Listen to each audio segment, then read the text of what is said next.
जिस civil procedure code का order 10 हम कर रहे हैं, जो कि कहता है examination of parties bye the court. Parties का कोर्ट जो है क्या एग्जामिन करेगी, उनको पूछगिछ करेगी कि जो फैक्ट्स आए हैं इधर साइड से उसे एक्सेप्ट करते हैं या उनको डिनाई करते हैं। फिर आगे इसके रूल जो हैं वो इसके कंसिक्वेंसेस बताते हैं कि अगर पार्टी जो है वो फेल हो जाती है तो इस सूरत में क्या होगा। ऑर्डर रूल 1 क्या था जी? Ascertainment whether allegation in pleadings are admitted or denied. Court ये कंफर्म करेगी कि जो एलिगेशंस लगाए गए हैं प्लीडिंग में, प्लीडिंग्स क्या प्लेंट और रिटन स्टेटमेंट दोनों की बात करता है। प्लीडिंग मतलब होता है प्लेंट और रिटन स्टेटमेंट, यानी कि वन पार्टी असर्ट करती है, दूसरा डिनाई करती है या उससे आगे कोई बात करती है, तो दोनों की बात करता है कि जब प्लीडिंग्स में जब आ जाएगी प्लीडिंग्स, ठीक है, तो फिर वो कोर्ट क्या करेगी? At the first hearing of the suit the court shell ascertain from each party और हिज प्लीडर। जी, फर्स्ट हियरिंग, पहले तो हमने ये जानना है कि फर्स्ट हियरिंग है क्या। फर्स्ट हियरिंग वो नहीं होता जब नोटिस हो रहे होते हैं, वो भी नहीं होता जब डिफेंडेंट को या डिफेंडेंट्स को जवाब दावे के लिए कहा जाता है। बट फर्स्ट हियरिंग वो होती है जहां कोई मटेरियल क्वेश्चन जो है उसका आंसर क्वेश्चन या मटेरियल प्रोसीडिंग हो रही हो। ये लेटेस्ट सुप्रीम कोर्ट की इसमें जजमेंट है। अब फर्स्ट हियरिंग जस्ट नोटिस नहीं है, जस्ट जवाब दावा नहीं है, बल्कि जहां भी कोई मटेरियल बात होनी है, प्रोसीडिंग होनी है, तो उसको हम फर्स्ट हियरिंग कहेंगे।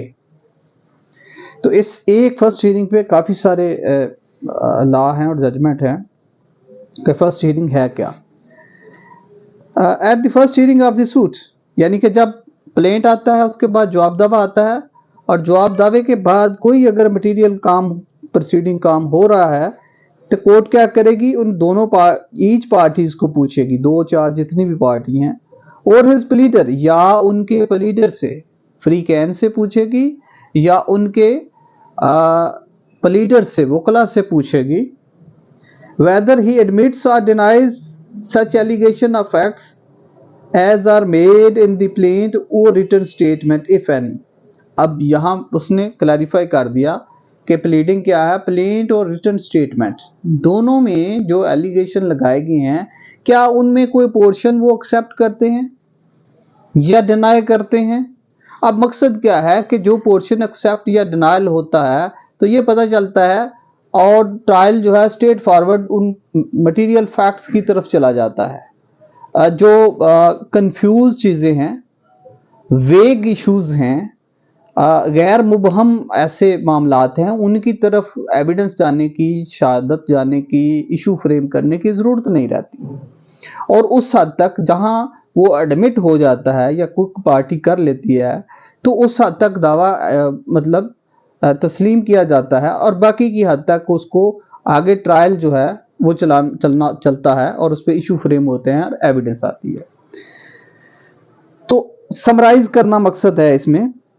और रिटन स्टेटमेंट इफ एनी, जरा गौर से देखिए सर, उसने कहा अगर कोई आ गई तो, क्या उसने पेरेंथेसिस का इस्तेमाल किया और उसने एक जिमनी बात की, जैसे इंसिलरी अभी हमने बोला प्रीवियस लेक्चर में, जिमनी उसने बात की ऑफ द अपोजिट पार्टी, या मुखालिफ उसको कोई जवाब दावा देती है, and as are not expressly or by necessary implication admitted or denied by the party against whom they are made, the court shall record such admission or denial।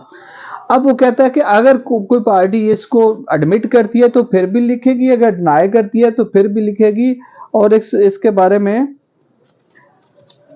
जो भी सूरत हाल है, एडमिशन है इधर या डिनाइल है, इसको कोर्ट जो है वो लिखेगी जी। अच्छा चलिए जी, इसमें आगे नेक्स्ट इसका जो ऑर्डर 10 रूल 1A है वो क्या कहता है जी? The court may adopt any lawful procedure not inconsistent with the provisions of this code too। अब वो अगेन कहता है जी, इस कोड से कोई मुतजाद कोई टकराव वाला प्रोसीजर अडॉप्ट नहीं करती, बल्कि जो इससे कॉन्सोनेंट्स है, हम आहंग है, मुतजानस है, मिलता जुलता है, वो प्रोसीजर अडॉप्ट करेगी। क्या करेगी court? with the province of this court to conduct preliminary proceedings and issue order for expediting processing of the case. Again, ये एग्जामिनेशन का सारा मकसद क्या है कि एक्सीलरेट किया जाए प्रोसीडिंग को, गेयर अप किया जाए, उनको तेज किया जाए, जल्दी डिसाइड किया जाए। Issue with the consent of parties commission to examine witnesses. Again, के पार्टीज की मर्जी के साथ क्या है जी, कमीशन मुकर्रर करेगी उनके एग्जामिनेशन के लिए। Admit documents and take other steps for the purpose of trial, और ट्रायल के पर्पस के लिए कोई और स्टेप जो है लेंगी। जो हमने पिछला रूल पढ़ा उसमें ये था 10(1) में कि वो उनका एडमिशन और डिनायल दोनों देखेगी, दोनों पार्टीज का, प्लेंट और रिटन स्टेटमेंट में, और फिर वो अगर है तो उस पे एक मटेरियल क्वेश्चंस आएगा, इश्यूज आएंगे, और इशू के बाद उनका एग्जामिनेशन करेगी। Adopt with the consent of parties any alternate methods of dispute. क्या है जी? अल्टरनेट मेथड हमने देखा था, रेजोल्यूशन इंक्लूडिंग मेडिएशन, कंसिलिएशन और एनी सच अदर मीन्स। यानी कि ये सालसी कोर्ट जो है उनके सामने ये पुट अप किया जा सकता है मैटर, अगर पार्टी विलिंग हो, कंसेंट शो करें। इसके क्रॉस रेफरेंस में section 89A civil procedure code 1908 जो कि डील करता है सालसी फैसले को और सालसी कोर्ट को। आगे सर इसका आर्टिकल 10 का रूल 2 है जी, ओरल एग्जामिनेशन ऑफ पार्टी और कंपेनियंस ऑफ पार्टीज, यानी फरीकैन में से किसी एक या फरीकैन का ज़बानी तौर पर उनका मुआयना करना, एग्जामिन करना, या उनके कंपेनियन को।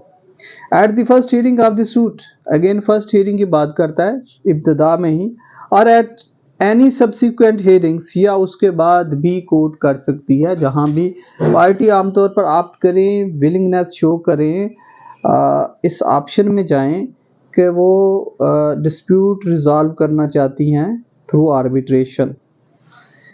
Any party appearing in persons or present in courts, or any person able to answer any material question relating to the suit by whom such party or his pleader is accompanied. Again, कि जो भी बंदा authorised है और कोई material सवाल का जवाब देने के काबिल है तो कोर्ट उसको एग्जामिन करेगी।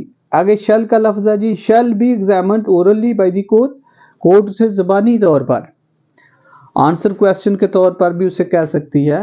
एंड द कोर्ट में इफ इट थिंक फिट, अगर मुनासिब है, कोर्ट इसे अप्रोप्रिएट समझती है, मौजू समझती है, परफेक्ट समझती है, put in the course of such examination question suggested by either party, तो आंसर क्वेश्चन की शक्ल में भी कोर्ट जो है उनको एग्जामिन कर सकती है जी। आगे इसका आर्टिकल 10 का rule 3, substance of examination to be written. ये सारे जो एक्सरसाइज कोर्ट ने की, किसकी? एग्जामिनेशन की, एग्जामिनेशन ऑफ पार्टीज की, उनको एक रिटन फॉर्म में कोर्ट ने लिख दिया और कोर्ट को लिखना चाहिए। The substance of the examination shall be reduced to writing by the जज। अदालत, प्रिजाइडिंग ऑफिसर, जज, कोर्ट क्या करेगा? उसको जो एग्जामिन कर रहा है उसका जो जिस्ट है वो लिखेगा। And shall form part of the record, और वो रिकॉर्ड का एक हिस्सा तस्वर किया जाएगा, हिस्सा बना दिया जाएगा। आगे वो 4 कहता है जी, आर्टिकल 10 रूल 4, कि अगर कोई पार्टी नहीं आती या जवाब नहीं देती तो फिर क्या होगा? Consequences of refusal or inability of pleader to answer, दोनों बातें करता है। अगर तो रिफ्यूज कर देती है, या जो प्लीडर है वो प्रॉपर नॉलेज नहीं है, कॉम्पिटेंट नहीं है, या कोई पर्सन जो है ऑथराइज्ड पर्सन वो आगाह नहीं है, एक्यूरेंट्स नहीं है उन फैक्ट्स से, चीज़ों से, तो फिर कोर्ट के पास क्या अख्तियारात हैं? Where the pleader of any party who appears by a pleader or on any such person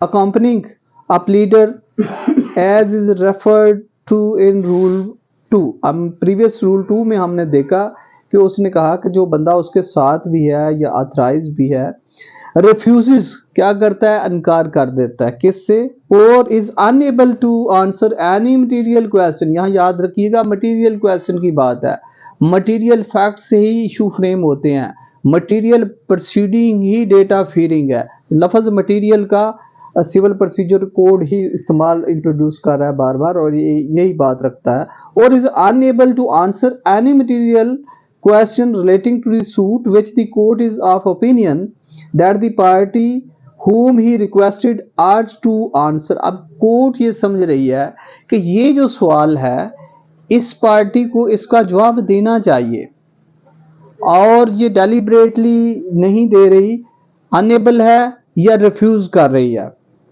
and is likely to be able to answer if interrogated in person, या उसको इंटेरोगेट किया जाएगा, उसे सवालनामा दिया जाएगा, उसे सवाल किए जाएंगे तो वो उसका जवाब दे।